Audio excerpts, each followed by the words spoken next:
হ্যাঁ ঠিক আছে। স্যার, আপনার পার্সেল। কি মিষ্টি দেখতে মেয়েটা, যেন সাক্ষাৎ মা লক্ষ্মী। ও যদি আমার ঘরের বৌমা হতো তাহলে ঘরটা আলো হয়ে উঠতো। স্যার, আপনার অর্ডার। হ্যাঁ হ্যাঁ মা, দাও। বলছি, তুমি কি আমার ছেলের বউ হবে? কি? না, বলছিলাম কি কত টাকা হয়েছে। এখনই কি বলতে কি বলে ফেলছিলাম।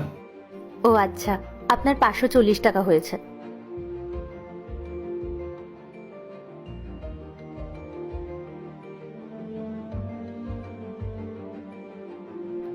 দাঁড়ান স্যার, আমার কাছে খুচরো আছে, আমি আপনাকে 60 টাকা ফেরত দিচ্ছি। না না মা, খুচরো ফেরত দিতে হবে না, তুমি রেখে দাও।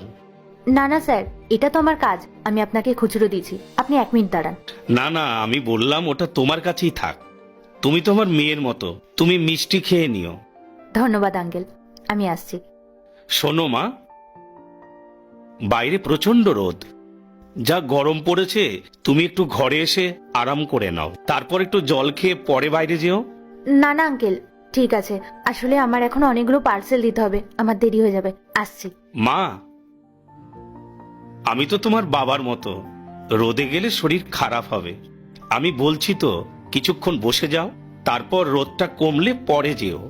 আচ্ছা ঠিক আছে আঙ্কেল, আপনি যখন এত করে বলছেন।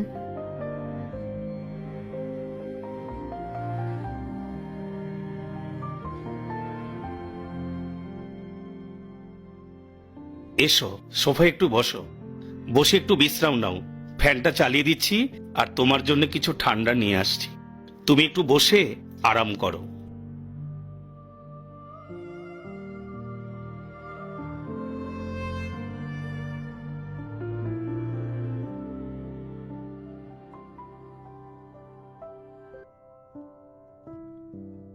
বাবু, বাইরে একটা মেয়ে এসেছে, একবার দেখে আয়। কি সুন্দর দেখতে, যেন সাক্ষাৎ লক্ষ্মী প্রতিমা। ওফ বাবা, আমি তোমাকে কতবার বলেছি যে আমি কোনো মেয়েটের সঙ্গে দেখা করতে পারবো না। আমি তোমাকে এতবার বোঝাচ্ছি, তুমি তাও বুঝতে চাইছো না। কেন এরকম করছো আমার সাথে? বাবু, অন্তত আমার কথাটা তুই রাখ, একবার তুই দেখে আয়। যদি তোর না পছন্দ হয়, আমি কিছু আপত্তি করব না, তুই একবার তো সামনে গিয়ে দেখে আয়। বাবা দেখো, এমনিতেই আমার অনেক দেরি হয়ে গেছে, আমি এখন আর দাঁড়াতে পারবো না, আমি আসছি। বাবু, মেয়েটা বাইরের সোফায় বসে আছে, অন্তত একবার তুই দেখে যাস। ভগবান, অন্তত রাহুল যেন মেয়েটাকে একবার দেখে। আমি আর ওর বিয়ের চিন্তা মাথায় নিতে পারছি না। ও যে কবে আমার মনের অবস্থা বুঝবে।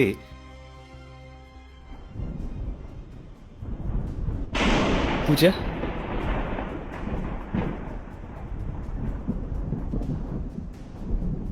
তুমি এখানে এই অবস্থায়? হ্যাঁ, আসলে আমি আমি এখন ডেলিভারি গার্লের কাজ করি, ওই একটা পার্সেল দিতে এসেছিলাম। আমি সত্যি বলছি রাহুল, আমি জানতাম না এটা তোমার বাড়ি, তাহলে আমি এখানে আর কখনোই আসতাম না। কিন্তু আমি যতদূর জানি তোমার হাজবেন্ড তো গভর্নমেন্ট সার্ভিস করে, আর তুমি তার স্ত্রী হওয়া সত্ত্বেও ডেলিভারি গার্লের কাজ করছো কেন? না রাহুল, আমার বিয়ে হয়নি। হ্যাঁ, বিয়ে ঠিক হয়েছিল, কিন্তু আমি সেই বাঁধনে জড়াতে চাইনি। যাকে, আমার কথা ছাড়ো, তুমি বলো, তোমার স্ত্রী কেমন আছে? তোমরা নিশ্চয়ই খুব সুখে আছো। না পূজা, আমি বিয়ে করিনি। যাকে আমি আমার সবকিছু দিয়ে ভালোবেসেছিলাম, তাকেই আমি যখন পেলাম না, তাহলে আমি অন্য কাউকে বিয়ে করে আর কি করব? আমি ঠিক করে নিয়েছিলাম যে আমি আর কখনো বিয়ে করব না, কারণ তুমি তো আমার কখনো ভালোবাসা বোঝার চেষ্টাই করনি, আর না আমাকে বোঝার চেষ্টা করেছো। তুমি তো সবসময় তোমার পরিবারকেই প্রায়োরিটি দিয়েছো। তুমি তোমার পরিবারের কথা অনুযায়ী অ্যারেঞ্জ ম্যারেজ করতে চেয়েছিলে, কিন্তু আমি তো শুধু তোমাকেই ভালোবাসতাম। আমি কি করে তোমাকে ছাড়া অন্য কাউকে বিয়ে করতে পারি বলো?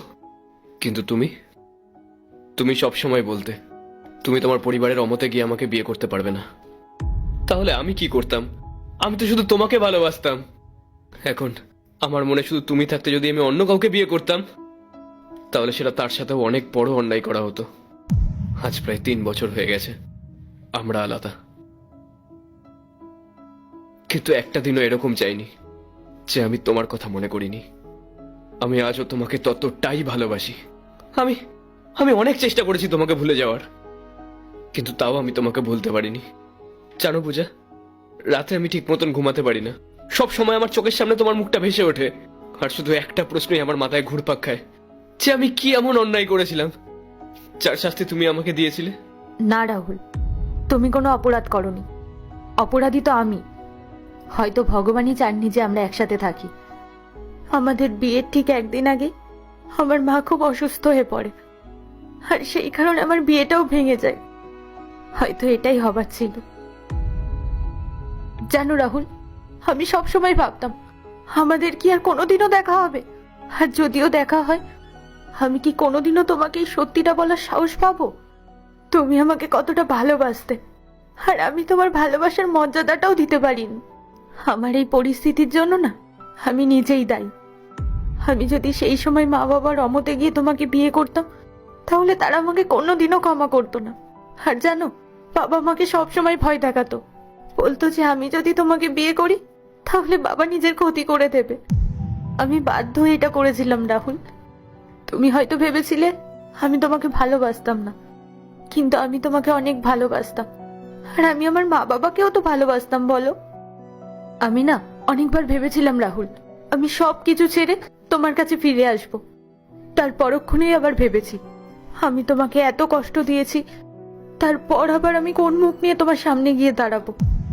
রাহুল, আমি জানি আমি ক্ষমার অযোগ্য, তাও আমি তোমার সামনে হাত জোড় করে বলছি, তোমাকে কথা দিচ্ছি, আমি আমার এই মুখ আর তোমাকে কোনো দিনও দেখাবো না। প্লিজ আমাকে ক্ষমা করে দাও। ক্ষমা? ক্ষমা তো তোমাকে আমি অনেকদিন আগেই করে দিয়েছিলাম পূজা। আমি নিজেকে বুঝিয়ে নিয়েছিলাম যে তুমি আমার ভাগ্যে নেই। তুমি তুমি প্লিজ কেঁদো না।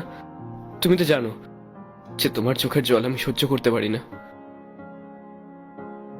তুমি কোনো চিন্তা করো না, আমি একা থাকতে শিখে গেছি, কোনো অসুবিধা নেই।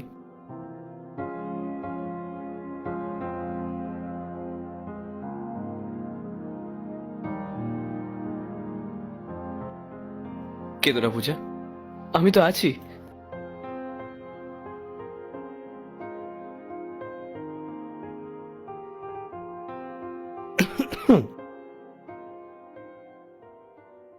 আরে বাবা, ঠিক আছে ঠিক আছে, তোমরা এখানে আরাম করে বসে গল্প করো। যা মান অভিমান আছে সব মিটিয়ে নাও। আমি বরং তোমাদের দুজনের জন্য স্পেশাল খাবার বানিয়ে নিয়ে আসি। তোমরা বসো, কেমন?